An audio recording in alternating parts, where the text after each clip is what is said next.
So welcome everybody. This is going to be a fun trip down memory lane, remembering how the culture of mindful caregiving was developed at Celia's house in Holmes Park. So I'm Susan Hearn. I'm the founding executive director, and let's go through the room and introduce yourself. Mary, you want to go first?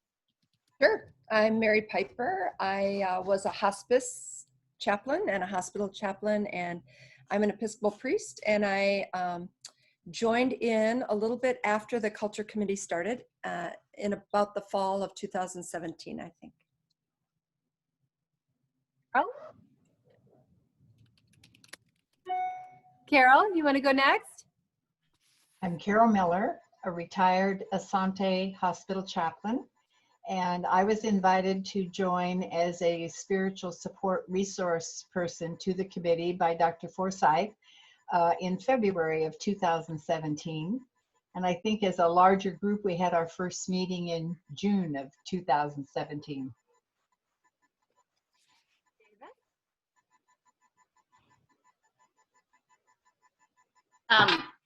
I'm Davis Wilkins. I believe I was the first hospice and palliative care specialist that came to the Valley from Seattle and Portland in 2007. And I started the inpatient palliative care programs at both Providence and Asante, and then worked directly for Asante for a while. And also I got pulled into this Good project by Bruce and Carolyn Johnson, because I also took over as medical director for Ashland Hospice. And that's when they started asking me about my experience with hospice houses in the Pacific Northwest and whether I thought we could have one here.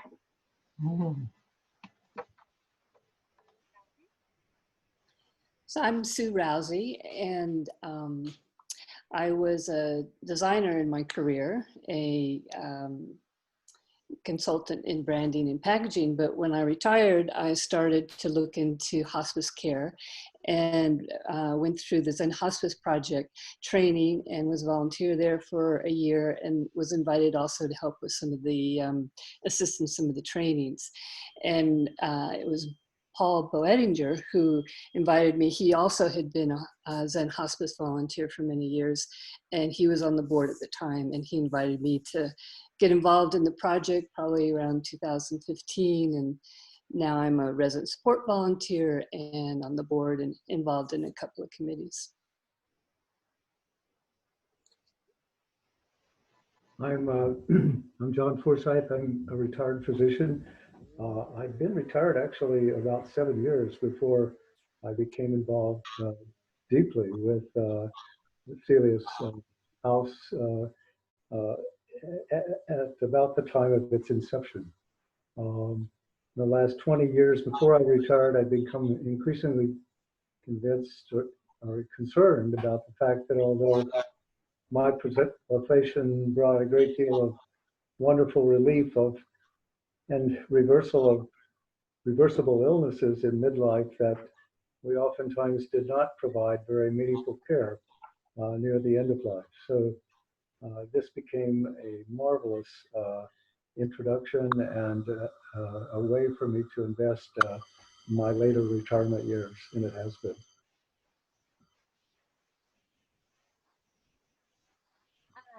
And Sue, Carol? Gosh, I first learned about Southern Oregon Friends of Hospice back, I think, when it was called Southern Oregon Funding Alliance, SOFH, which was confusing, but I was working with Winter Spring, and a letter came in the mail that we were awarded one of the first grants, which was very exciting. And that introduced me to various people involved with Southern Oregon, now Friends of Hospice. And several years later, on down the road, there was an opening for a development assistant at Southern Oregon Friends of Hospice that I applied for. And I'm thankful that Susan decided that I was a good fit for the job, because that started my career with Southern Oregon Friends of Hospice. And eventually I went on to become development coordinator, and was development coordinator when the culture committee started meeting. And I immediately gravitated toward that committee because there were elements of it that reminded me of what brought me the most joy at Winter Spring. And so I happily served on that committee and still do. Hi, I'm Julie Raefield, and I'm the Development Director for Southern Oregon Friends of Hospice, and very lucky to be in your presence and to learn about the origins of the culture, which I value so much and really was a key part of why I wanted to come and work with you all. So happy to be here today as a listener. Davis, why don't we start with you? Tell us about the early days of the culture. Sure. Susan, your volume is really low. Can't hear you. Okay. I'm There. sorry. I need to just lean in, I think. Yeah, Davis, go ahead and start with about the early days.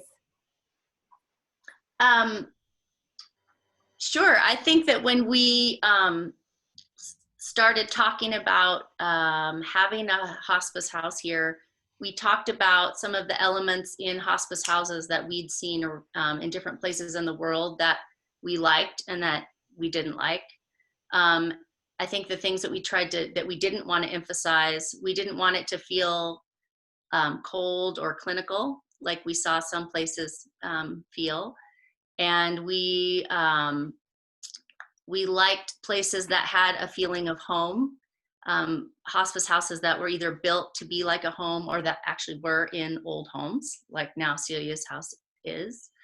And we talked a lot about, we wanted it to have a different feeling. Again, not a clinical feeling, but a focus on compassion and caring. And we were all influenced by lots of different models. For me, I had been influenced by working at Hopewell House, which is a hospice house in Portland that had been started in the 80s as an AIDS hospice in an old mansion and then had become a general hospice.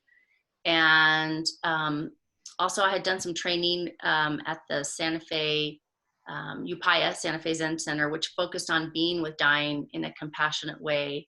And a big focus on listening and compassionate presence. And so I think that other people in the group, and I know Sue Rouzie will talk about this too, were influenced by that kind of culture. And eventually we decided we were making field trips. So different groups of people were going to different hospice houses, or like I had been to one in Montreal, so I would come back and talk about that house, and people toured them down in California and Oregon, Washington. And we just talked about what were the ones that were really striking. And I think then we made this group field trip down to San Francisco, to the San Francisco Zen Center and the guest house, Zen Hospice, that was in existence then. And Sue had been there, Sue Rouzie and Sarah Siebold. And then also I had heard about this colleague, BJ Miller, who was down there, who was sort of friends of friends, and who's an extraordinary man, and all of us know him now. But it was just fun to sit with him and talk about what made their culture different. Tour the house with him. He and I went to clinic together later that day and saw patients together. And I think that while we were all there, it was a 2 or 3 day experience where we did a training, but we were also touring the house and watching their practices. And I think we were very, I think all of us were kind of looking at each other at different moments saying, yes, I think this is a very good sort of inspiration for our culture and the training that we want to give our hospice volunteers that is a little bit different than your average training. Sue? Yeah, so my experience was in hospice. The moment I walked into the door, it was an old home that had also in the 80s been turned into a hospice house for AIDS patients. And the minute I walked into the door, the feeling that I had of sacred presence, of quiet, of stillness, calmness, beauty was overwhelming and very nurturing. And so when I went through the training, I began to understand how they achieve that. And it was very much like you said, Davis, it's by listening and paying attention and not making assumptions about what's going on, but really caring for and holding the space for whatever needs to happen at the end of life. And the residents themselves and their family members, the things that they bring to the experience, paying attention to that and supporting that, and being just really open and curious about the process and not afraid of it. And it was a deeply nourishing, moving experience for me. So when the opportunity to continue that seemed to be arising here in Southern Oregon, I was thrilled to get involved and, glad to bring whatever experience I had. But, being a volunteer bedside is such a privilege and such an honor. And Celia's house, they've achieved that in the way that the volunteers work there with residents, and then the staff as well. Because that's the other thing that was really unique about the Zen Hospice guest house, was that everybody supported everyone. And, the CNAs were really important. I got to witness how they developed very intimate relationships with the residents and the families. Their caregiving skills are so crucial to what the daily experiences of those residents, and then the nursing staff and the volunteers, administrators. It was just an atmosphere of everybody, pitching in and doing whatever was needed to make it work, listening to each other and caring for one another. And that's what I wanted to see at Celia's, and do see at Celia's. Yeah, I think we did. We really wanted to create a place that focused on caring for all aspects of the resident and their family, and also help caretake the staff, because a lot of burnout can come, as we all know, from that. And so we really wanted to create a place that was nourished the whole being and the senses. So I think we were all really excited about walking into Zen Hospice and the smell of freshly baked cookies, and talking to the chefs there about how they would, find out, for the few people that were still able to eat, even if it was just bites, what would that one bite be? And the chef's cooking, a little bit of borscht for this person, or a little bit of chocolate mousse for this person, just to pleasure the senses if they were able, while also making cookies for the caretakers and the staff that were coming in, the hospice staff from the city. And having nature around. When we found this place, the Celia's house, when we saw the gardens, we were in awe that we could have that for people to either look at or actually go out into, whether that's being wheeled out. We designed that building specifically so people could be wheeled out on their patios or walk around. And the staff and the visiting staff, and also families and volunteers too, everyone could really ground themselves in nature, take advantage of that, to be nourished in that way. And then the other programs, having the library and really focusing on books and music and things that can, and art that are stimulating to the senses for everyone there. I think we tried really hard to create that, and I think people experience it that way. Thank you, Davis and Sue. It's fun to hear your perspectives and remember all those days. So John, back in May of 2017, I think was the beginning of the culture committee. So you want to talk about that? I'd love to. It was a magical time. By May of 2017, which turned out to be almost exactly a year before we opened, it was becoming increasingly clear that this dream was going to happen. So much hard work had been done, and fundraising had been done, and a home had been purchased, and a creation of an addition to that home had been designed and was being built. And so we then said, oh my gosh, so we have this wonderful idea, but what kind of care do we want to give? And why is that something that's really important to this whole region? And how is that unique? And what can we do to bring about the kind of care that we had all dreamed would happen? And so we brought together 16 remarkable people. We knew in our community that there was a wealth of rich experience in caregiving, people who had given care to people at the end of life throughout a variety of different disciplines. And so we brought together 16 people. I think there were 4 physicians, one of whom is Davis, who was the first palliative care physician in our region. There were, I think, 5 or 6 nurses. There were 3 former hospice chaplains. There was a remarkably wonderful poet, Frank DeLuca, who we'll hear from later. There was a veterinarian, there was a physical therapist, and there was a musician. And so all of these people came together, and we began to talk about the kind of care that we would hope to give in this special place. And so it evolved over almost a year's time.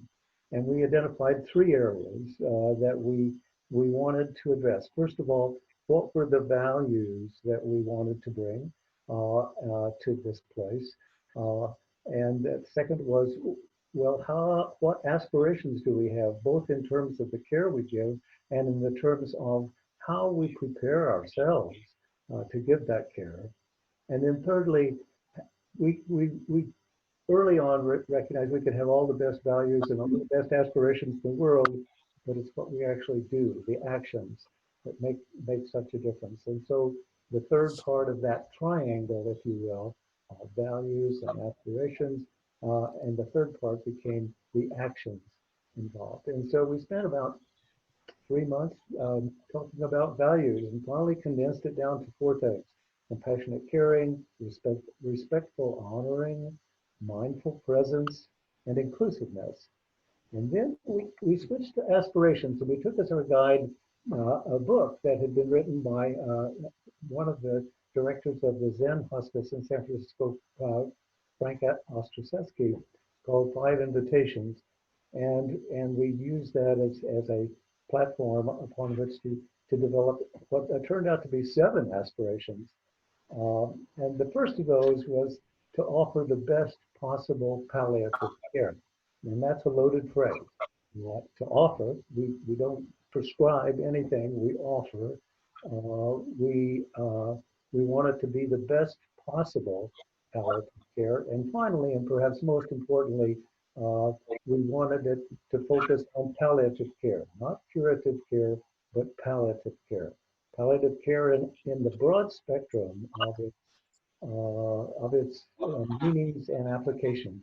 First of all, to provide comfort from pain and symptoms. That's the cornerstone. But palliative care, good palliative care, is far beyond that. It hopes to help heal personal relationships. It hopes to honor personal preferences for end-of-life care. It hopes to help people continue to fulfill their spiritual journey.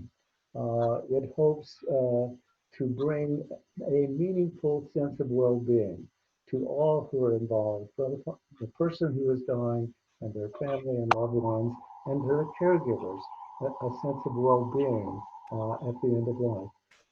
That, basically, it's centered on what matters most and involving those who matters most to each individual. And so we spent several months talking about how we would do that. And we developed further 6 aspirations that said, first of all, we need to prepare ourselves. We need for our hearts to be filled and our minds to be filled with the kind of care and the kind of approach which will do these things. And so we did that, to act with kindness, to have an open mind and heart, to have courage, to find inner stillness, to act mindfully, and to have the humility to listen deeply and not assume that we knew what was best for this person. And so over the course of this year, then those became very rich sources of guidance to ourselves and to others as we began to train staff and volunteers for our new facility. And finally, as I said, we said you can have all the best values in the world and you can have all the best aspirations, but it's what we really do that counts. And so we said, how do we actually do that care?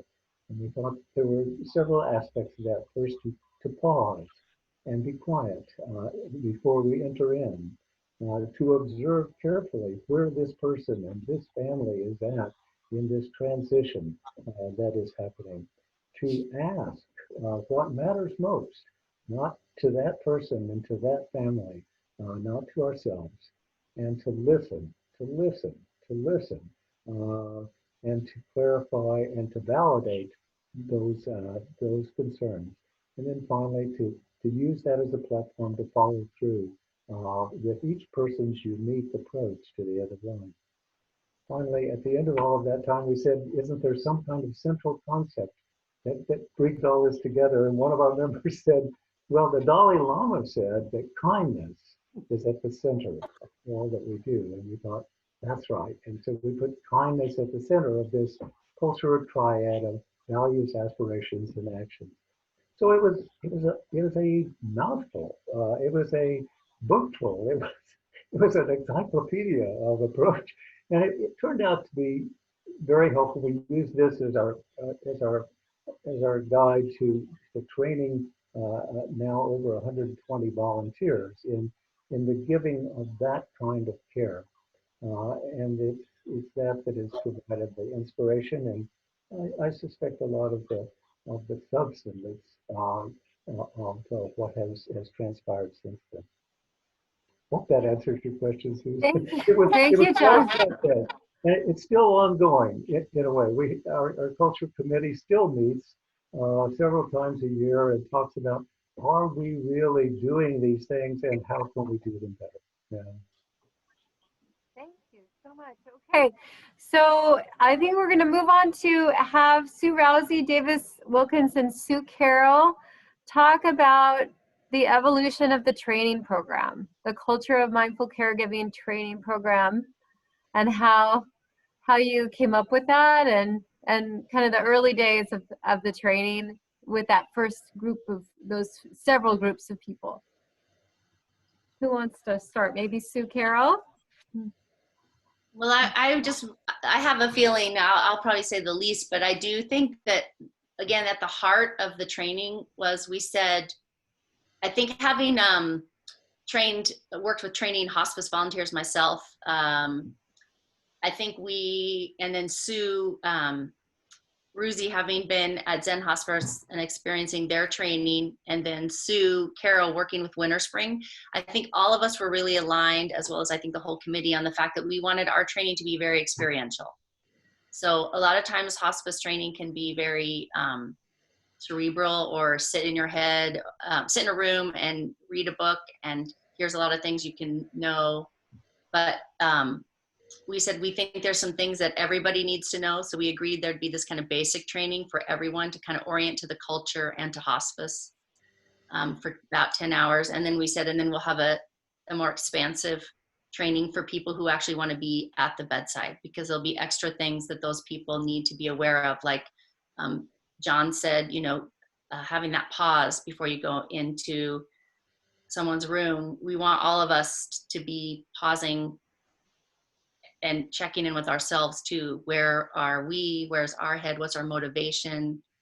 So I think that we tried to make our training train us in the pause, train us in generous listening and being present, and putting ourselves a little bit over here on the side to be present for somebody else. Okay, Suze. Well, as I remember, we started out, really with having John do a great job of explaining the difference between palliative care and curative care, because, that's sort of the basis of what we're doing. And so, and just relied on him to do a wonderful job of that, which he did. And then we went on to kind of the beginnings or the foundation of our culture, which I think is the listening practice. And that's listening to yourself, and it's listening and paying attention to what's happening around you. And again, like you said, we wanted it to be very experiential, because people can come into this with their patterns of behavior, which are not necessarily bad patterns of behavior, but by making it experiential, we really wanted them to experience something different. So that if they experience something different, they'll actually learn a new way of perhaps listening, of not making assumptions, and become aware of where they do make assumptions. And it is an ongoing thing. Learning how to listen to one another, learn how to listen to some really deep, sorrowful expressions, and how to take that in without controlling or moving away from what's being shared, but just to be a really compassionate listener. So I remember that, that's certainly where we began. And then we went on, and, Frank DeLuca also was really helpful in this part of the training, where we discussed what it means to be authentic, what it means to be present. And how do you take that pause? Like, what has to happen to take that pause? And sharing stories. I remember that was a big part of how we began all these trainings, is because we learned from each other, and elicit the stories from the respondents, because there's always, or the participants, because there's always a lot of wisdom in the room. And over, even in the very beginning, what people had to share, what they could bring and teach one another it's been incredibly rewarding. It's really starting a conversation about things that we all can learn more about.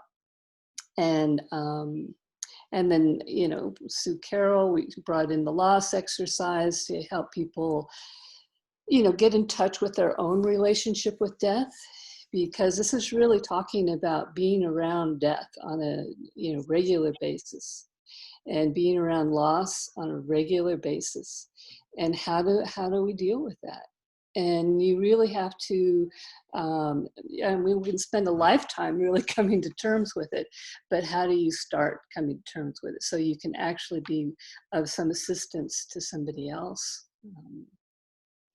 And then, the rest of the community and the other resources, bringing in La Clinica for the diversity training was just brilliant. They did a fabulous job of that. And then a number of different people talked about grief, and Mary and Carroll, the spirituality piece, the resources in the community, even in that very room of the culture committee was such a wonderful, rich experience for me. And I learned so much. And then, just sharing that was really what the training was about. I'd love to add one little thing. It's not my turn, but Oh, one of the things that is so fabulous about the way you created the training is that everybody is included, from, you made reference to it, Davis, but from gardeners to cooks to board members, everybody gets the training. It's important if we're all going to understand and share a common culture, that everybody be included in it. And that is our fourth value, is inclusiveness. And so we walked our talk. And I remember that very first training. Do you all remember that? We were so nervous. How will this be received? And we had evaluations, and it was so exciting to read those evaluations and hear all of that really positive feedback of how the training had impacted their lives and what they had gained from it. Some really valuable suggestions. And I think one of the reasons why this training continues to be successful is that we are all open to those suggestions and we continue to fine tune it as time goes on. So it's not a static training, but it continues to evolve. Yeah, and I have 3% of my battery left, so I'm going to excuse myself for 1 second and go get my charger and come back. I'll say one more thing I thought we really tried to emphasize is a lot of times people think about a good end-of-life experience. Like if we all thought about that right now, we all have that for ourselves, and we tend to generalize that onto everybody else. Like if this is what I think a good end-of-life experience would be, then of course everybody else thinks that too, or there's some common level of good. And I think we really tried in the training to have ourselves become aware of that for ourselves, like our biases around what's a good death or a bad death, our judgments, and then to kind of continue to refine our awareness about that, and remember that every time you pause before you go into that door, that it's an individual and they have their own values and their own ideas, and that we have to really keep ours at the door and to really honor what is a good death experience for that person in front of us each time, and help each other to remember that. And I think we are continuing to try to find ways in our training to support ourselves as volunteers and staff in chronic loss, because that's obviously can be one of the hardest things to bear the longer that you work in end of life, is that, you know, each loss can kind of trigger sometimes additional losses, or if we don't grieve it or mourn it in our own personal way, sometimes they add up. So I think that one of the real joys of all of this for any person who enters into this is how much we learn about each person that we experience this with, and what a wonderful, unique, and rich experience it is with each person who's very different, oftentimes, from the person before. And it's been, we've been open 2.5 years now, and we've served 160, 170 patients, and none of those have been the same. And being able to experience what matters most to this person and this family and this group of loved ones, and to be able to share in that has been incredibly meaningful experience for me, and I think for most of the people involved. Yeah. What I love about how the entire staff and volunteers, from gardeners to cooks to resident support volunteers, participate in the culture of mindful caregiving training, is that we all share that common culture, and we are bonded by that. And I truly today, with all the gardeners, how much joy they have being with one another, and with that shared value and that shared culture, in addition to the beauty that surrounds them when they're working in the garden, I think is it's just felt by everyone who enters the space, and it's really wonderful. I think too, you see in that moment, in that 10-hour training, how each area of the house supports each other. Like I hope that piece of the training always stays, because I think it's really important for everyone who's going to be working there, whether it's delivering mail or putting food on trays or working in the garden, to people who are actually the staff or people who are doing the cares, to see that we need each other, we need all the parts, and some people are right up there close to the person, and some people are far away, but you need it all to provide a really supportive environment.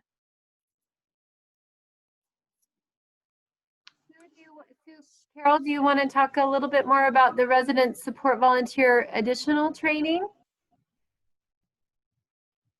Well, Sue and Davis and I think you were in on part of that, Susan, when you weren't busy with other executive director duties, Matt, and that came together much more quickly in the culture training, but of course it sprang from the culture training. And again, the three of us brought our own personal experiences with things, me from Winter Spring, Sue from Zen and other places, and Davis, her experiences with trainings in hospice and other places, and put together what we thought would be most important for volunteers working at the bedside to take away from the training and bring into their practice of being volunteers at the bedside.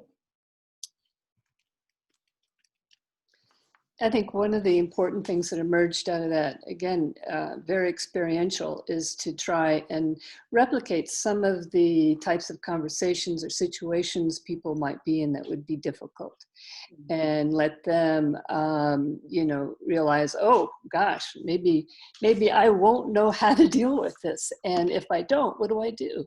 And is it okay not to know?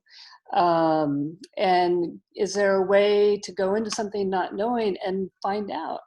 Again, that's where the being really present and with what's going on and being present with yourself really comes in handy. So it was really more of an expansion of, I think, the first 10 hours, and then some practical training. You know, we haven't done one now for a year because of COVID, which is sad. But yeah, it was pretty much an expansion, and then giving them more hands-on experience with certain types of situations, and self-care. That's a big part of it, because you know, because of the burnout, and you know. I think that one of the things that, having spent 40 years in traditional medical practice, that was most meaningful to me was opening up the whole door to understanding people's grief. Something I had no training at all in 4 years of medical school and 5 years of advanced training, is how does one human being respond to the grief of another person, the grief that's almost universal in every end-of-life situation. And it's been one of the most meaningful things to me, and very different from traditional medical approach.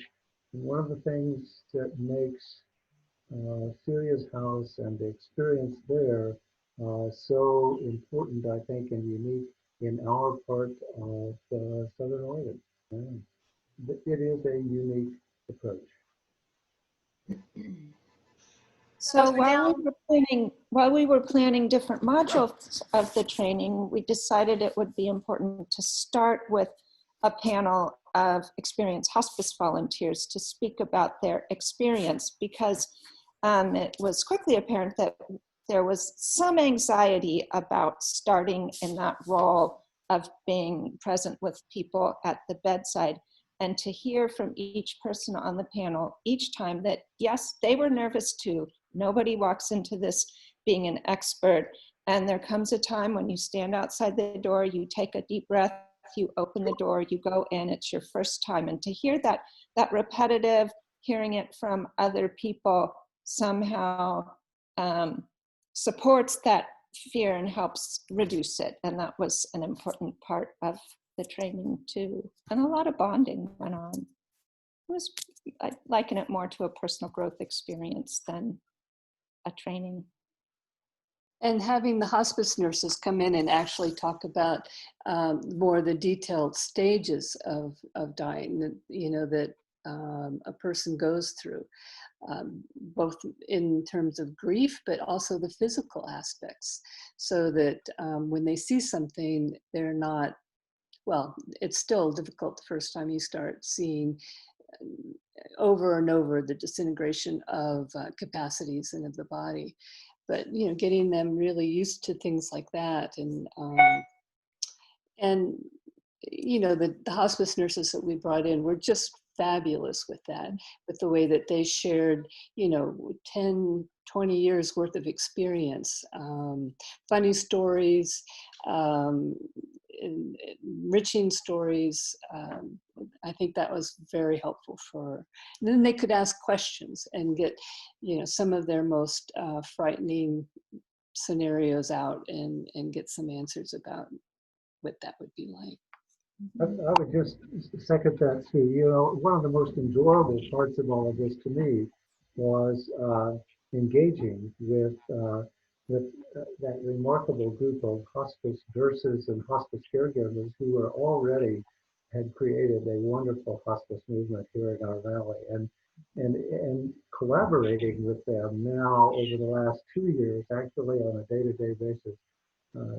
They not only contribute a great deal to what happens in Celia's house, but they also bring to the table this enormous experience, and they share it so willingly with all the rest of us.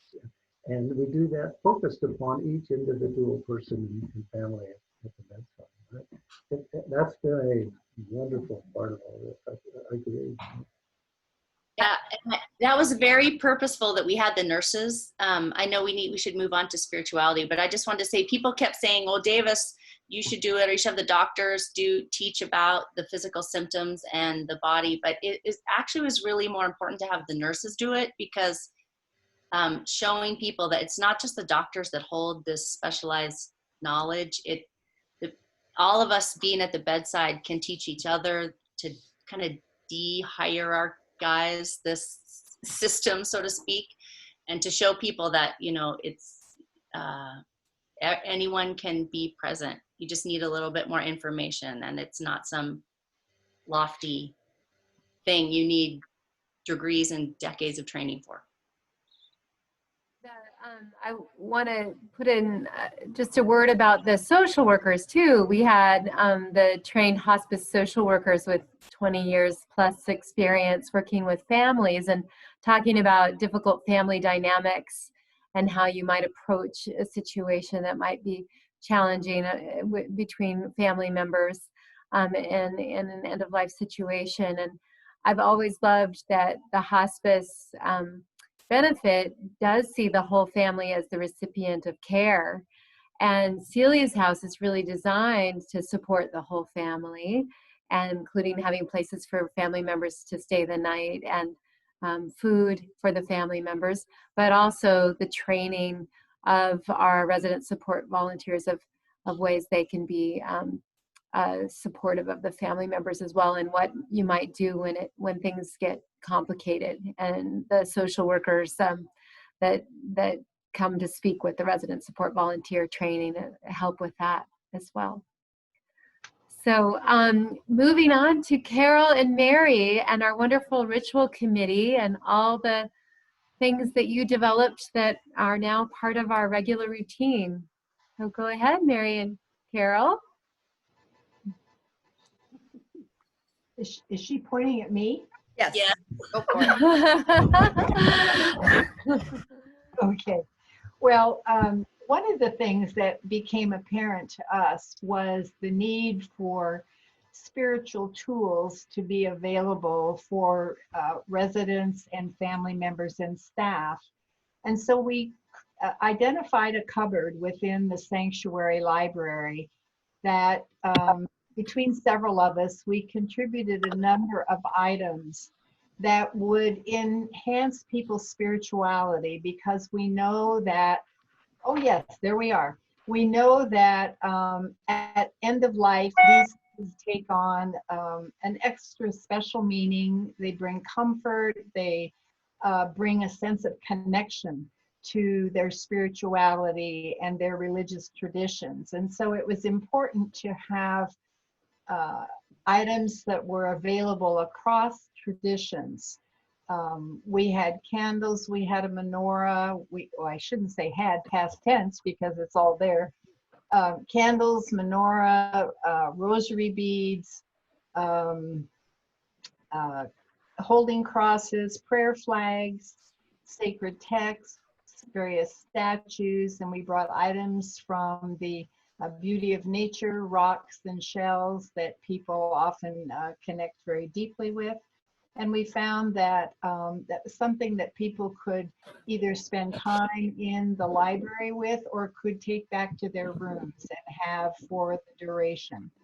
And so that was a meaningful experience for the individual residents. And as I say, and for the staff, it was important for us to let the staff know that those resources were there so that they could introduce them or make them available as well. So I'm going to give it over to Mary now. She'll talk a little more about some of the rituals. Well, maybe I can get Vanna White over there to get the basket out and do the show and tell. One of the early things that we did as chaplains on the committee was to gather ideas from a variety of sources for an honoring ceremony at the time of death for families, staff, and volunteers. And we took ideas actually from a number of people on this committee, as well as some of our knowledge and experience with rituals. And we put together a format to some suggestions for honoring each person at their death. And we got a big basket. Vanna White, hold it up. Thank you. And that can be brought to the room, and we got some candles, electric of course, and a beautiful big bowl for ritual washing of the body, and some soft towels, and some oils and essences that we could put in the water for people who wanted their body washed at the time of their death. And then we put together a sheet that just has kind of step-by-step instructions if the family or the staff were interested in a ritual. And so anybody, we realized that sometimes it's the middle of the night, maybe the family's not there, but maybe there's a staff member that would like to go through the ritual, or a volunteer might be on site and everybody else might be busy, so they could actually follow the format. And then we, along with the beautiful handmade quilts that people pick out when they first come, we learned through various experiments that we could pick petals from the garden to put over the body, and that sometimes we learned sometimes family members wanted to be a part of picking out the flowers. So they, when appropriate, they were invited to go to the garden and do that. And then we gathered a book. Well, we gathered some short prayers and readings from a whole variety of traditions, and we put that in that purple book there. And so that's for either staff or volunteers or family to read if they want to, as they sit with the body or as the deceased person is brought outside on the gurney. Then we saw a need for both staff and family to record some remembrances. So at this time, we developed a candle and a beautiful book that was handmade for Celia's to write down people's names when they die, and there's a place to write little notes or remembrances about them. And that candle is lit after a person dies and is kept on for 24 hours, I believe. Is that still the case? Yeah, and it's right at the entrance to the house, so it really creates a sacred feel the minute you walk in and see that candle on. Then, after about our first year, we learned that there was a need for something to help staff transition rooms after a resident's death to prepare for the next beloved person who was entering that room. And this came about because there was a resident there that had been there a number of months. And after their death, it was time for someone else to be welcomed into that room. And some of the staff were having a hard time with that, and volunteers, remembering that it was so-and-so's room and making that transition. So at that time, we developed a small sort of a blessing and provided water to sprinkle in the room if people wanted to, since we can't like light sage or anything. And we provided a candle, and then we put together this little blessing that people could say. And then after, Susan, you make me laugh.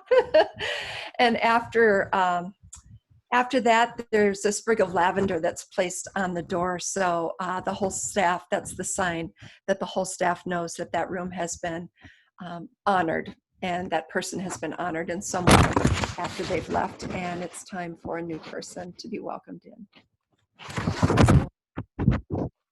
That's it.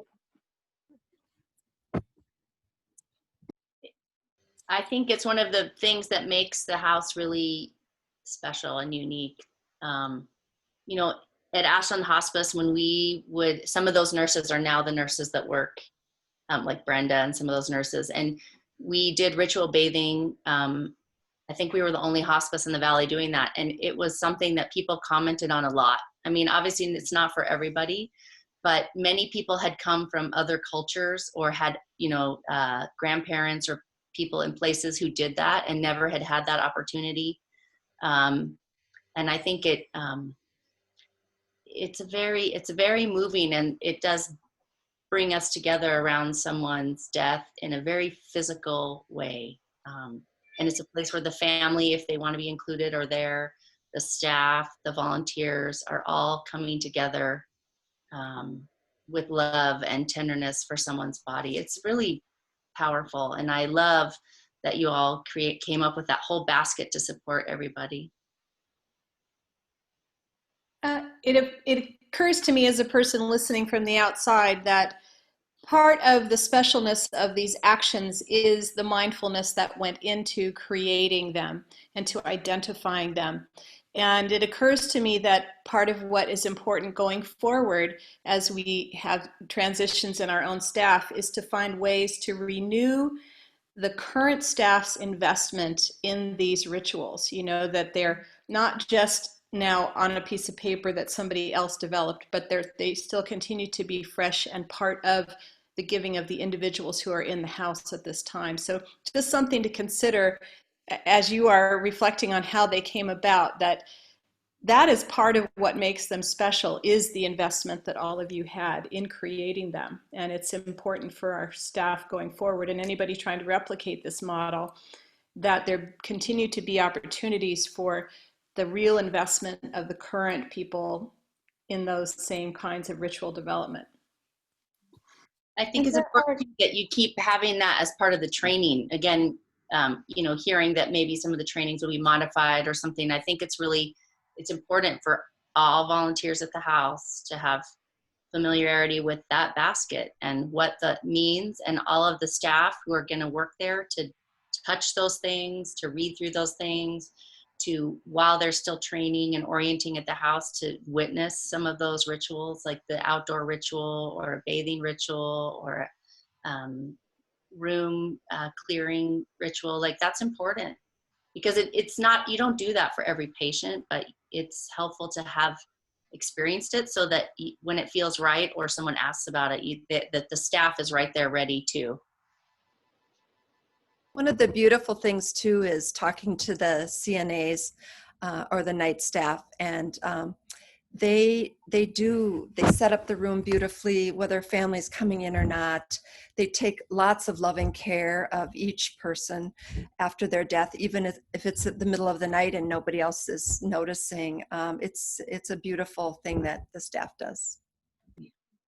And Julie, I agree with you. It's been very different since volunteers have not been here. And I think once things open up more as we move along with our comfort with COVID or testing and vaccination and so on and so forth, to find a way to bring things back to where they were when volunteers stopped coming. Volunteers really held the culture in an important way, and it feels different here. Lulu, one of our CNAs, was the one who said without the volunteers, it's like the house doesn't have a soul. And and part of that is because of the way volunteers held those rituals. And when we don't have an honoring ceremony, and I don't remember the last time we had an honoring ceremony, it feels different. The honoring ceremony really helps all of us kind of release a lot of that emotion that tends to build up when there are repeated losses, and I miss them, and I feel things, you know, kind of churning around inside, and I would like to see more of those. The honoring ceremonies are so supportive of not only the family. We can't hear you, Susan. The honoring ceremonies, can you hear me now? Mhm. Yeah, are so supportive of the family members as well as the staff and the volunteers. And I have so many memories of some wonderful ones. A huge one in the living room with a longtime resident and a very active family, and singing Zippity Doo Dah because she was such a joyful person. There's probably 45 people at that.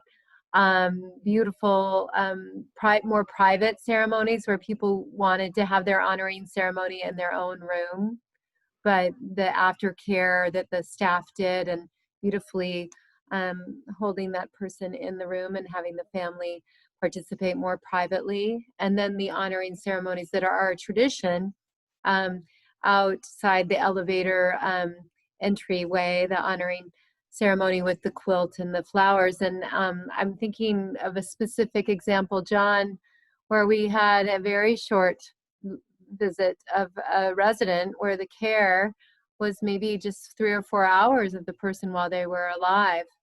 But we had asked what their favorite food was. It was lemon meringue pie, and Karen had made a lemon meringue pie, and so the family could all have lemon meringue pie in memory of their beloved grandfather.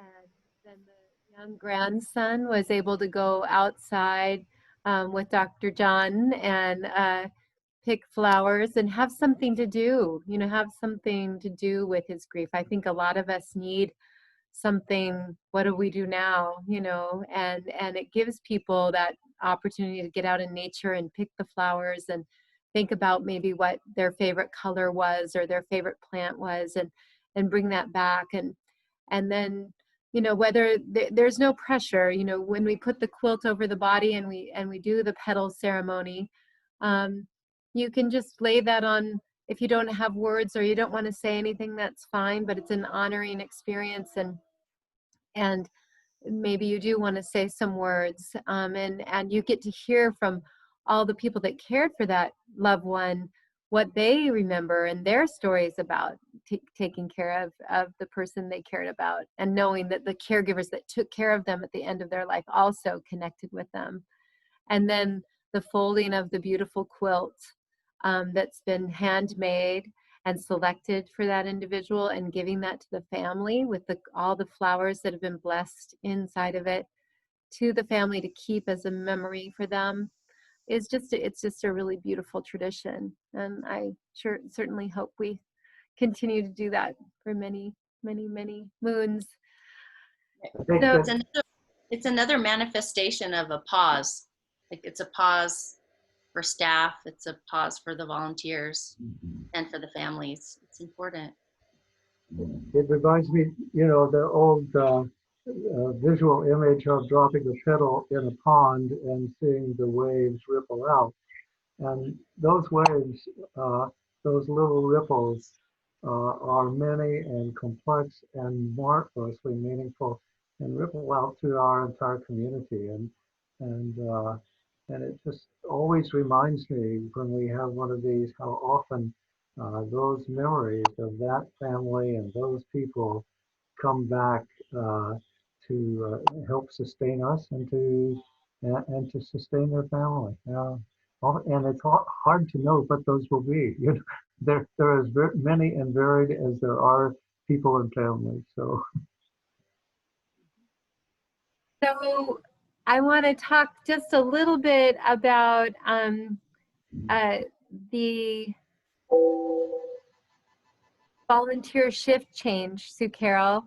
Do you want to share about how that sets the stage? Sure. The shift change, the model for the shift change and the idea for the shift change originally came from both Sue Rouzie and Paul Bodiger. And I think it was actually Paul who spoke about it at a culture committee meeting, what the format for it at Zen and the importance of it. And I think the whole committee, do you remember when he spoke of that? Thought, wow, we want to do that here.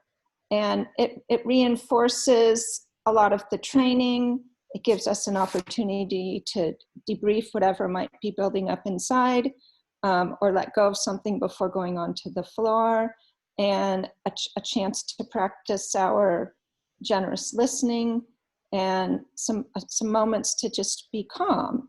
And the shift change ritual is to start with 3 to 5 minutes of quiet. And that's something that not many of us take time to do. And just sitting and being quiet invites calm into the body, and doing it together is sort of a group calm feeling. And, you know, we live in have busy, hectic lives, and we're surrounded with a lot of energy in our world. And that's our opportunity to take some moments of stillness, a pause, and let go of that before going out onto the floor and being with residents. The second part of this shift change is to do a check-in, a personal check-in. And I think those of you, well, John and Sue, who were resident support volunteers, remember that it took a while to instill the importance of this and actually practice it at our shift change, because it involved really not interrupting the other person who was talking, which is our natural inclination as humans, and especially as Americans, is somebody says something and then you ask them a question or you make a comment. And during the check-in, what we do is we practice our generous listening by not interrupting, letting someone speak completely and fully until they are through, and listening fully and being fully present for them as they are speaking. And I know from my own personal experience, when I'm speaking, it's very relaxing to be able to talk and know I'm not going to be interrupted in a way that's going to send my brain off on a different tangent. And when I'm listening, it's relaxing also, not being expected to ask a question or a comment, and to be able to just relax and fully listen to the other person.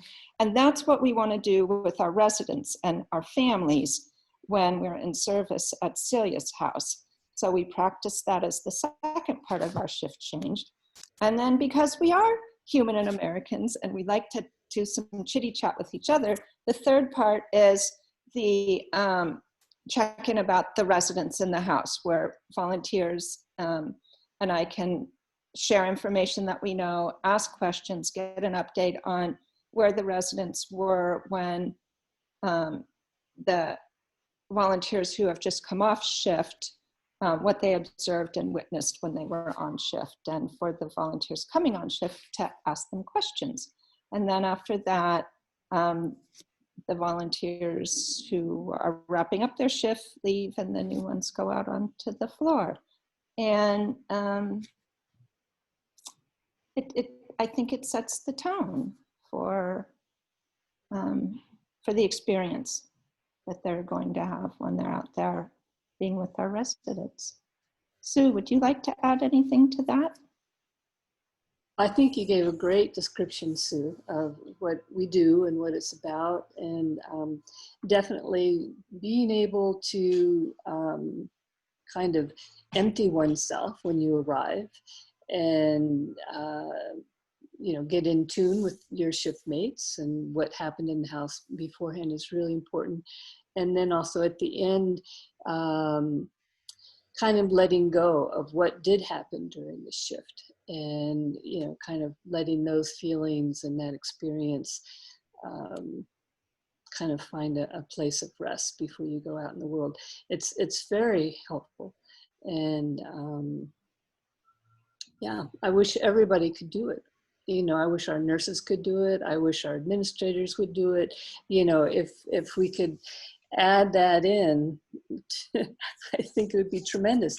But like you said, it's hard to get people to do it. We want to just, here I am, let's get going, what needs to be done. And but anyway, it's a very, very useful practice. And that's what it is. It's a practice of mindfulness. It's a practice of listening. It's a practice of changing your habits. And it's a good practice. Mm-hmm. And during that half hour of the shift change, it gives us an opportunity to kind of drop out of our heads and into our hearts. Listening to describe it has calmed me down. Just listening to you describe it has calmed me down. I definitely would be lovely to make it a daily practice, a regular practice all the time. So I want to give us one last chance to each kind of give a closing thought, and I'd love for you to share why you think the culture of mindful caregiving is so important. And just a couple sentences each. I'll start.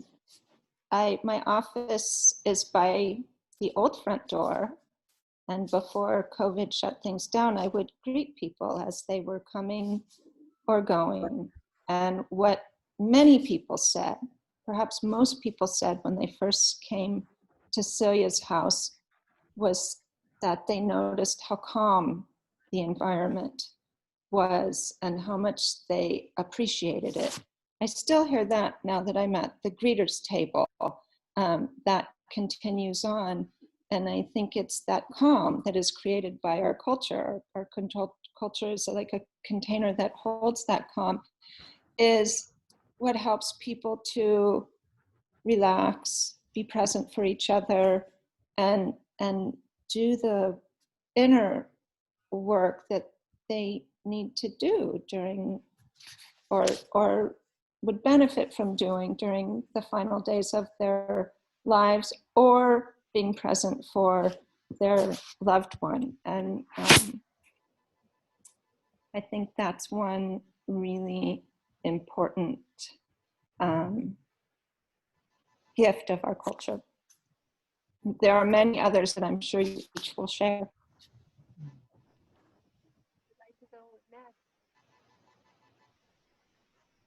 Who would like to go next? I will, Susan.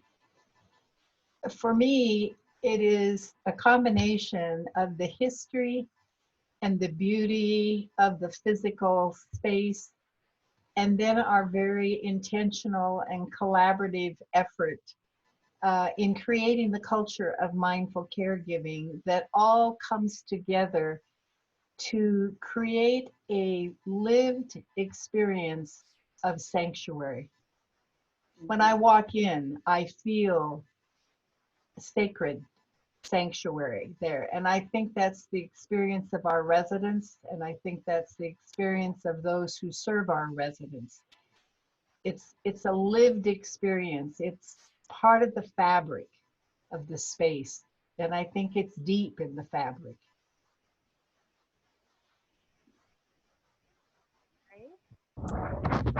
So I love the fact that there's so much respect for each resident and each family member. And there's so much effort to make people feel at home as best they can and really listen to them so that special, really unique special needs can be met. It's pretty unbelievable. I think the whole place, for me, coming from my background, is holy ground. Welcome,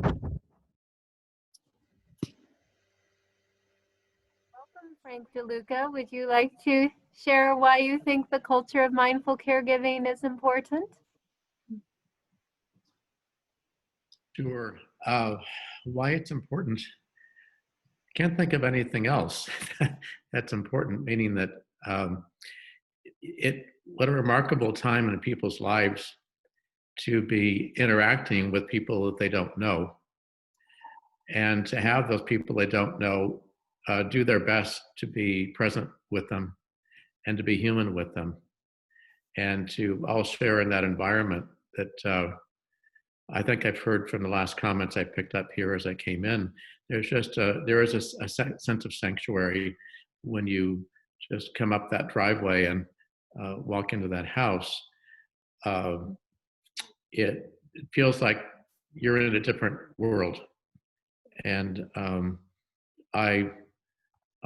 it seems that it's providing something for families in those last days, weeks, or hours of life that I can't imagine being better, truthfully, in that no one's trying to make anyone feel any particular way, except just give them room to have their experience that they need to have in those last days and hours.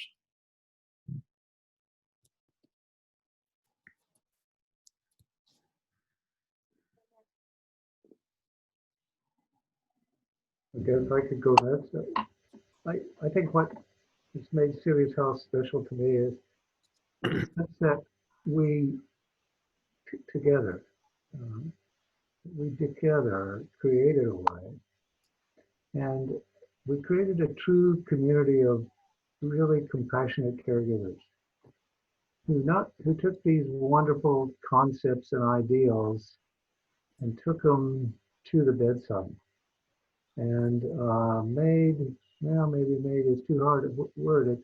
We watched them work in such a meaningful and rich manner with our residents and with their families and loved ones. And as you may understand from listening to all this, with ourselves. One of the most, if not the most meaningful experience in a long history for me in medicine. I personally owe a great deal of gratitude to all of those who helped to create this. Thank you.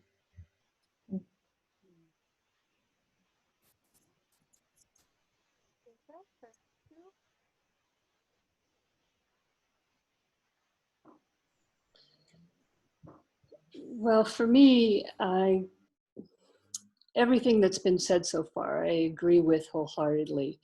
And I can't help but to see Celia's house and what Southern Oregon Friends of Hospice is contributing to the community at large as anything else but a tremendous a gift. I mean, the way that it has to ripple out, as John was saying.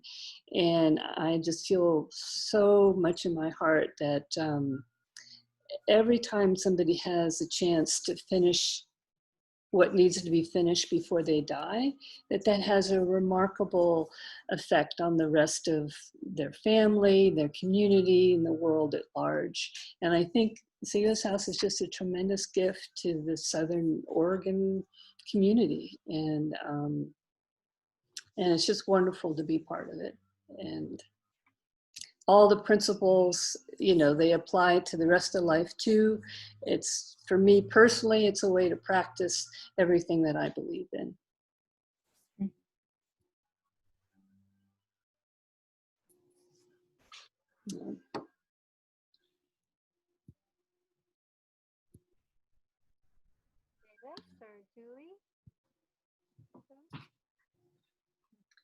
I think that the two things I would say, I guess, about it being special. I think one is that no matter if you're there, whether you're there as the resident or if you're there as a staff or volunteer, I think the experience most of the time is intimate. I think it's personal. And I think it honors the fact that dying is not purely a medical event, which I think our society is overly focused on. And I think that people's inner, wisdom and experience tells them it's not. It's bigger than that. And I think the house validates that. No matter where you are in the house, I think it honors and nourishes our senses. Again, no matter why you're there, resident, staff, family, volunteer, I think it honors the parts of your soul that are connected to humanity. And I think that every day it's a living example of how end-of-life care can look really different. It doesn't have to look like many experiences that people have seen or are still going on today in hospitals and nursing homes and even homes. And I think people have a sense that it can be better, but unless you've seen it be better, you kind of don't know what you're shooting for. And every day at Celia's, it's right there. So if, like John said, it can't help but have a ripple effect because so many people are gathered there each day. And I feel very grateful to have been a part of the founding of it with so many fantastic people. And I do take comfort in the fact, especially these hard times of the pandemic and social, political unrest that we're all experiencing too. Just like sometimes I take comfort in knowing the natures out there and the mountains and wildlife going about its business without all of this. I take comfort, even though I know Celia's has been impacted by those same things, especially the pandemic. I take comfort in knowing still there, people are still getting this experience every day.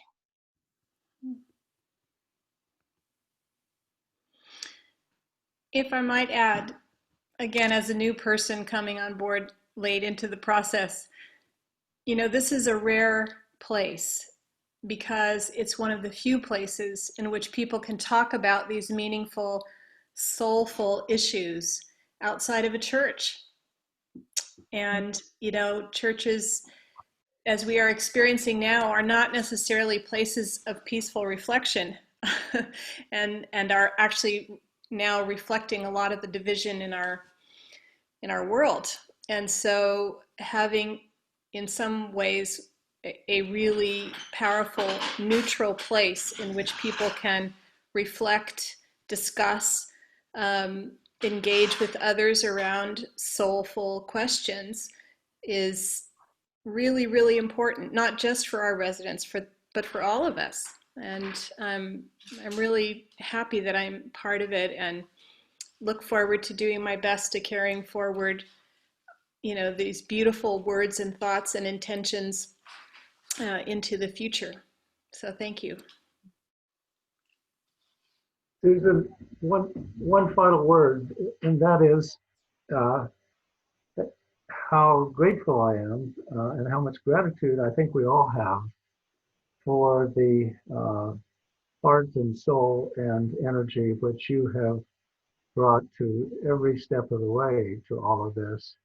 Your leadership has been incredible.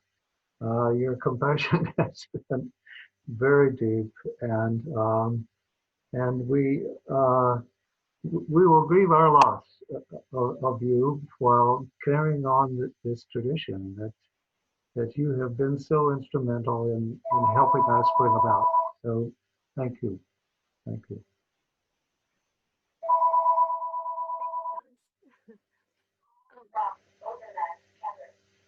But now I can't talk anymore. No. one of the things I remember a son who just got the news that his mother was dying in the hospital, and they handed him a brochure. Maybe you should go over to Celia's house and check it out. And he walked in the door crying, and it's one of the few, I don't always do the right thing, but this time I think I did. I brought him in and I said, I think let's just come sit in the sanctuary and why don't you tell me about it? And I listened to him, and he got his emotion out and some of his fears out, and he started to relax and be hopeful again that he could have some lovely days with his mom and it would be supported. And I love that we focus on what matters most, and that people at the end of life are incredibly authentic and honest. And what a privilege it is to be with people when they're being authentic and honest. And thank you all for sharing the story of our culture of mindful caregiving. And